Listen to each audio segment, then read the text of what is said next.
저도 질문이 하나 있는데요.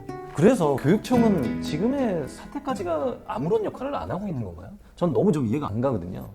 교육청, 교육부의 이제 이 시스템을 좀 알 필요가 있는데요. 교육청이나 교육부의 관료들은 학교를 떠난 지 꽤 된 분들이에요.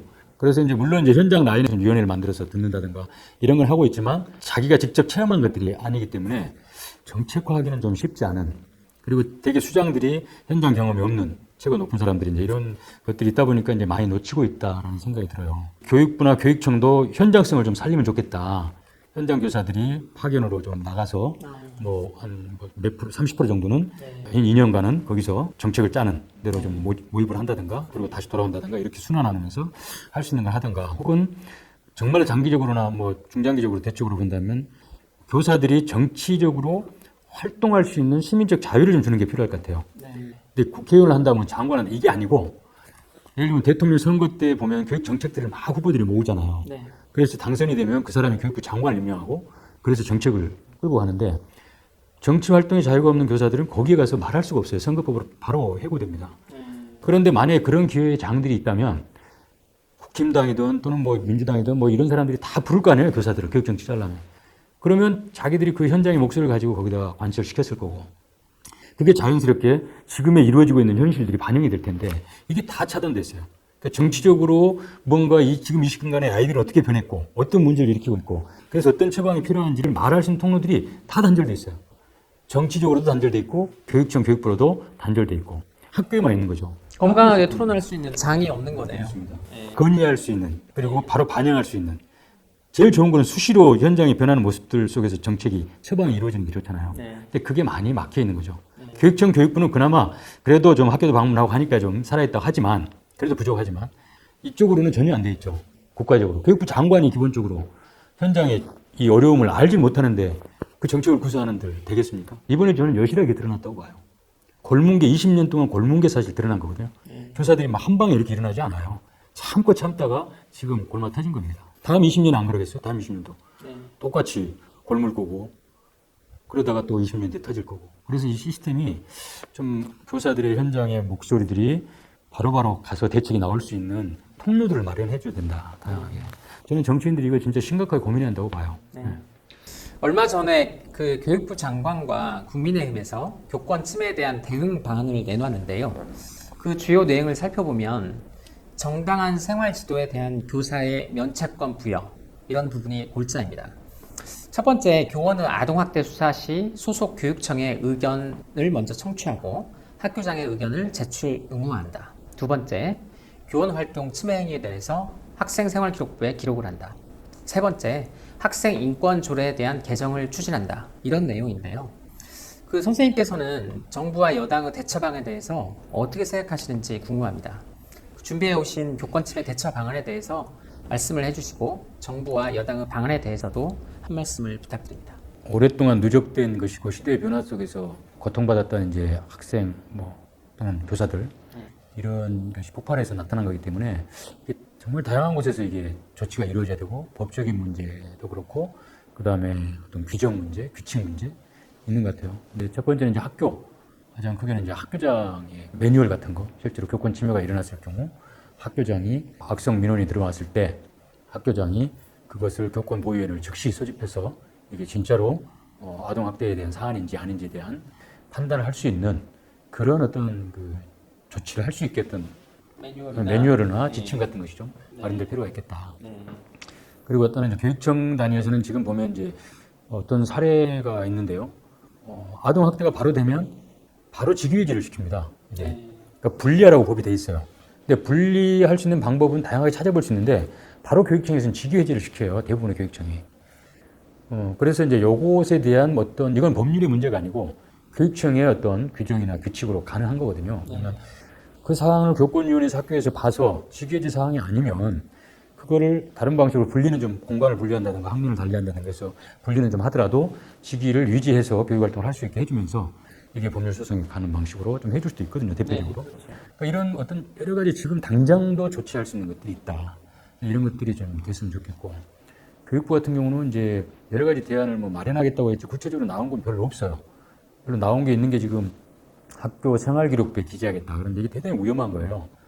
아마 현장에 경험하지 않은 분들이 이게 잘 모를 텐데 이게 어떤 역작용이 일어나는지 학폭법에서 그런 역작용이 많이 일어나거든요. 그러니까 이 소송이 엄청 늘어납니다. 그러니까 학부모들이 딱 학생 종합기록부에 들어간다. 입시에 곧 연결된다고 판단하기 때문에 그리고 우리의 정서사관 호적에 빨간 줄 들어가는 걸 제일 싫어하잖아요. 우리나라 국민들이. 그것과 연결되면서 이 두 가지 원인 때문에 바로 소송을 준비해요. 이것만큼 맞겠다요. 그러니까 가해자도 반성하려다도 학교 생활기록부에 기재돼 그럼 우리가 방어권을 내서 우리도 맞고서 해 라고 들어가는 게 지금 현실이에요. 그래서 근데 지금 학폭법도 힘들어 죽겠는데 이거는 이제 그 해당 당사자, 교권 침해를 당한 해당 당사자가 자칫하면 소송에 휘말리는 생활기록부를 규제하면 누구를 상대하겠어요? 이 사람을 교권을 침해했다고 교권 침해한 당사자를 고소할 거 아닙니까? 우리 학생이 교권 침해 안 했는데 했다 이 사람이 이러면 오히려 그 교권 침해 당한 사람을 보호하려고 만든 법이 오히려 이 사람을 궁지로 몰아가는 이런 결과를 초래하기 때문에 그러지 말라는 거예요. 그건 조치가 아니다. 학생 인권 문제를 자꾸 이제 하는데 아까 말했지만 좀 퀄리티 있게 가자. 좀 우리가 좀 선진국 계열로 들어갔다면 학생 인권도 최고조로 높이고 교사 교권을 높여서 해결해 가는 방식으로 가는 게 바람직하지 이걸 자꾸 낮춰서 가는 것은 좀 후진적이다. 지금 그런 시대도 아니다라는 거예요. 그래서 교권을 좀 강화시키는 방식으로 가고 맞춰주는 방식으로 가자. 하나를 내리지 말자라는 거. 이게 좀 대책이 좀 안 맞는 것 같아요. 우리 국민의힘도 뭐 여러 가지 일쓰시는 것 같긴 해요. 근데 여기에 생활기록부하고 아까 학생인권 문제는 교육부의 조치처럼 좀 자칫하면 현장을 오히려 반발하게 만들고 한쪽은 또 하나는 오히려 당사자를 곤욕스럽게 몰고 가는 고민이 될 수 있기 때문에 그것만 좀 뺀다면 나머지는 해도 다 나쁘지 않을 것 같습니다. 일선에 계시는 선생님들의 많은 조언을 실제 들어서 실효성이 있고 효율적이고 다 같이 윈이 되는 그런 방법들을 만들어 나가야 될 것 같습니다. 네. 말씀하신 그 학생 생활기록부 기록이 오히려 좋은 취지인데 이제 발목을 잡는다라고 이렇게 표현하셨잖아요. 이거에 대해서 좀 연결된 질문인데요. 저도 이제 최근에 처음 알았는데 교사분들이 그렇게 이제 살인적인 행정 업무가 많다라고 하는데 이거 모르는 분들 상당히 많거든요. 네. 아이들 가르치는데 전념을 해야 될 교사들이 살인적인 행정 업무? 이 부분에 대해서는 어떻게 설명을 해주실 수 있는지. 이번에 이제 서희초 우리 23살 교사가 자살한 그 일기장에 보면 여기 나오잖아요. 업무 폭탄 플러스 문제 아이들. 거기에 이제 행간을 우린 조사 현장 경험을 한 사람들은 바로 행간을 읽을 수가 있어요. 어떤 업무 폭탄이 왔는지 그리고 이 문제 아이들 때문에 어떻게 학부모들의 민원을 받았는지가 이제 행간이 익힌단 말이에요. 근데 이제 업무 폭탄이 가장 먼저 나왔잖아요. 아마 이번에 이제 그분이 나이스 업무를 맡았어요. 교무 행정 업무 시스템이라 해서. 근데 그걸 마치 이제 교육부에서 그걸 수정하는, 보완하는 어떤 그런 일들을 해서 아마 더 힘들었을 것 같아요, 최근에. 업무가 평상시에 이게 오랫동안 교사들이 업무가 참 많습니다. 업무가 갈수록 더 많아져요. 그래서 이제 이거를 근본적으로 좀 해결해 주지 않으면 아마 이 스트레스 지수를 낮추기는 어렵고 또 국민들 입장에서도 진짜 교사들이 업무를 떼주는 게 맞아요. 업무를 떼야 학생에 집중할 거 아닙니까? 그러니까 업무 때문에 수업을 좀 미루고 이런 상황이에요, 지금은.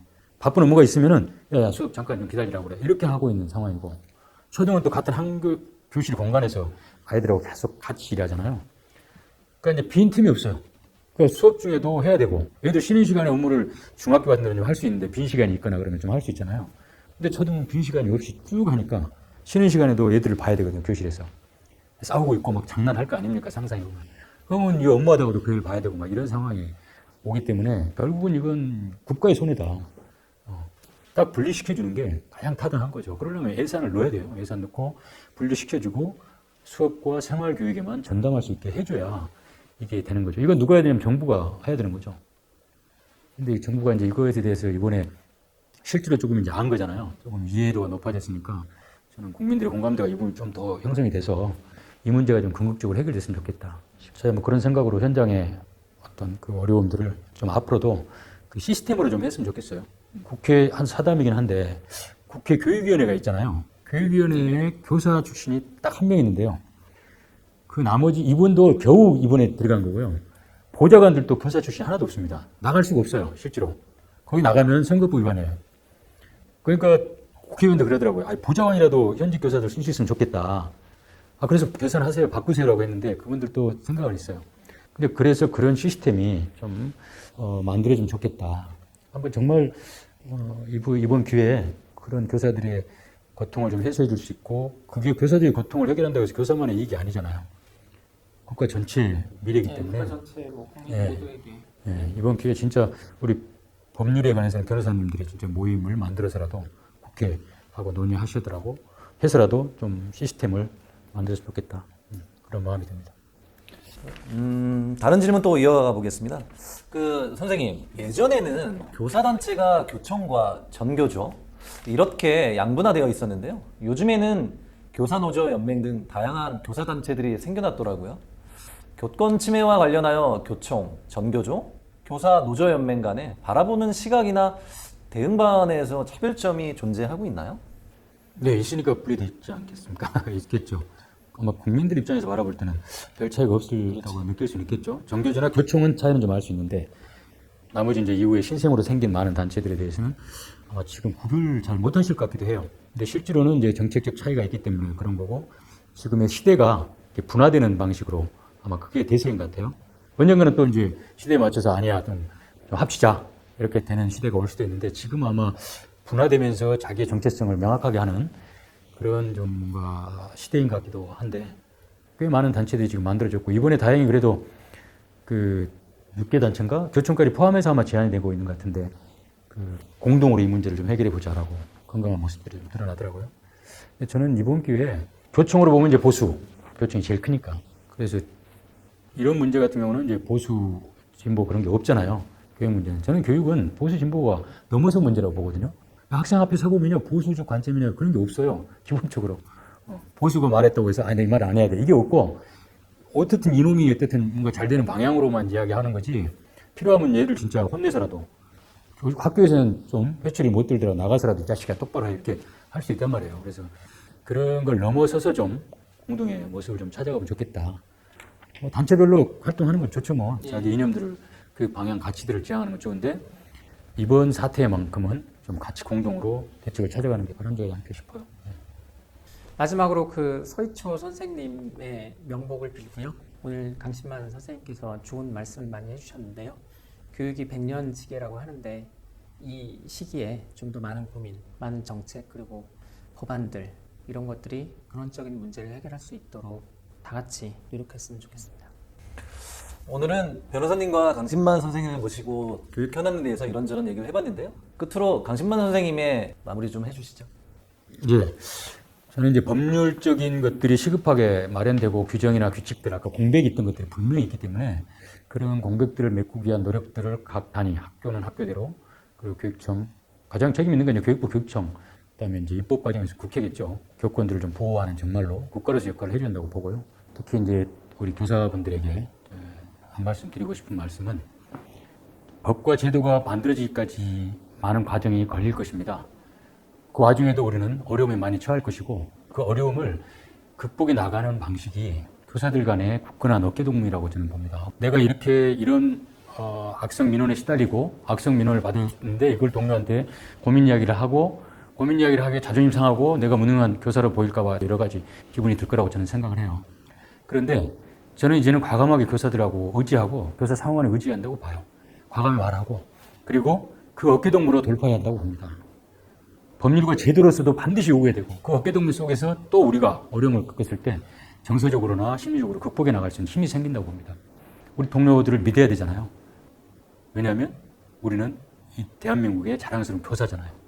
가르치는 교사잖아요. 서로 교사를 믿고 의지하고 어깨동무로 어려움을 극복해 가는 것도 하나의 좋은 방책이라고 생각합니다. 힘냅시다, 선생님들. 고맙습니다.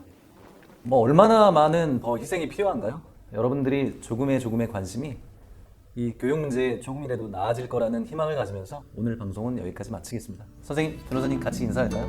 여러분, 감사합니다.